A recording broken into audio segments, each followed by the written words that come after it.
अस्सलाम वालेकुम नाजरीन, मैं हूं जावेद बागड़ और आप देख रहे हैं इदारिया न्यूज़। नाजरीन, इदारिया न्यूज़ में मैंने गुज़श्ता दिन एक खबर इस्लामाबाद कोऑपरेटिव हाउसिंग सोसाइटी के हवाले से दी, जिसमें ज़राए ने इंकशाफ किया कि इस्लामाबाद कोऑपरेटिव हाउसिंग सोसाइटी में गुज़श्ता 2 दहाइयों से बड़े पैमाने पर करप्शन, मेम्बरान के साथ ज्यादती, मेम्बरान की जमा पूंजी के साथ खिलवाड़ का सिलसिला चल रहा है, जिसपे न सिर्फ FIA बल्कि एंटी करप्शन भी अपना काम कर रही है। और गुज़श्ता दिनों भी इस हवाले से एक नोटिस जारी हुआ, लेकिन वहां पे इस्लामाबाद कोऑपरेटिव की इंतजामिया में से कोई बंदा भी पेश नहीं हुआ।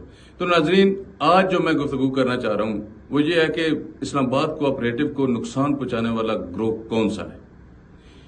नाजरीन, इस्लामाबाद कोऑपरेटिव को नुकसान पहुंचाने वाला जो सबसे बड़ा ग्रोह है वो है land stock mafia. Land stock mafia के जो करता धरता है वो मुनीर है। मुनीर साहब ने इस सिलसिले को शुरू किया इंतजामिया के साथ मिलके कि मेंबरान की जमा पूंजी के साथ खिलवाड़ किया जाए, और उन्होंने अपने साथ एक पहले से अरबों रुपए की करप्शन में मुलव्वस राना फरीद, जो कामरेज सोसाइटी के हवाले से मशहूर हैं और वहां पे वो इलेक्शन लड़ने के ना अहल हैं और ना वो इलेक्शन लड़ सकते हैं, उनको बैन किया गया हुआ है और अरबों रुपए की करप्शन का मामला नैब में जेर समाअत है। तो नाजरीन, उसको उन्होंने साथ मिलाया, उनसे गुर सिखा कि किस तरह से अवाम को लूटा जा सकता है, मेम्बरान की जमा पूंजी के साथ किस तरह से खिलवाड़ किया जा सकता है। पहले तो उन्होंने अनअपोज इलेक्शन करवाने की कोशिश की, जिसमें हमने कोशिश की कि इस खबर को आला हुकाम तक पहुंचाएं।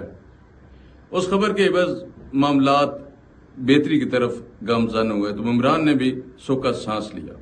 तो नाजरीन, इस सारे मामले में एक ही शख्स है जिसका नाम है मुराद साहब। जो है वो लैंड स्टॉक माफिया के खिलाफ नहीं बल्कि वो मेम्बरान के साथ खड़े हुए, क्योंकि उनकी अपनी भी वहां पे न सिर्फ प्लाट है बल्कि वो ये समझते हैं कि किस तरह से मेम्बरान की जमा पूंजी को महफूज बनाना है और किस तरह से उनको आगे लेके चलना है। उन्होंने ये कदम उठाया, इस माफिया के खिलाफ उन्होंने स्टैंड लिया, न सिर्फ अदालतों में बल्कि जिला इंतजामिया के सामने भी वो पेश होते रहे, और उसमें काफी हद तक पेशरफ्त है।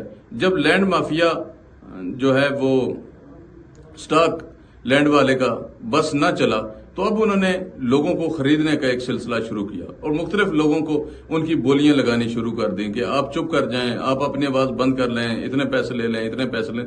ये सिलसिला करते करते वो मुराद साहब के पास भी पहुंचे।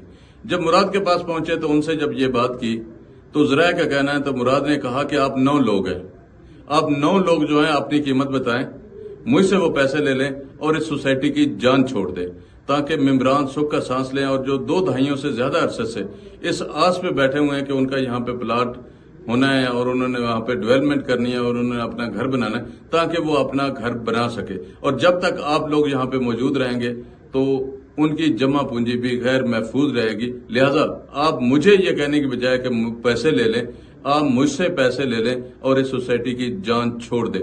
तो नाजरीन, ये एक बहुत बड़ी जो है ना अपडेट थी जो आपसे शेयर करनी थी। इसके अलावा जो सबका कमेटी थी उसकी जो मैंने पहले जिक्र किया कि उस हवाले से नैब में भी मामला चल रहे हैं, एंटी करप्शन में भी मामला चल रहे हैं और FIA में भी मामला चल रहे हैं, उस पर भी कार्रवाइयों का एक सिलसिला जारी है। लेकिन अब मजीद इसमें अपडेट ये है कि अब चूंकि वोटर लिस्ट जो है वो न सिर्फ इलेक्शन कमीशन कर रहा है और न जो इसका सोसाइटी का एडमिनिस्ट्रेटर है वो कर रहा है, वो डिप्टी जो सेक्रेटरी हैं वो इस मामले को देख रहे हैं, जो कोऑपरेटिव के मामलात को समझते भी हैं, जानते भी हैं, वो इसकी एक लिस्ट तैयार कर रहे हैं।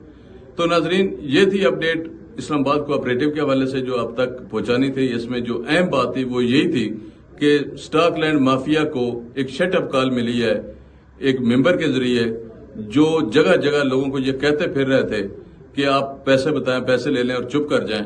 उसको ये सुनने को मिला है अब कि आप अपनी कीमत बताएं और जो 9 लोग हैं वो अपने पैसे लें और साइड पे हो जाए। तो नाजरीन, इसमें मजीद जो पेशरफ्त है वो भी आपके सामने रखेंगे। उस वक्त तक के लिए इजाजत, अल्लाह हाफिज।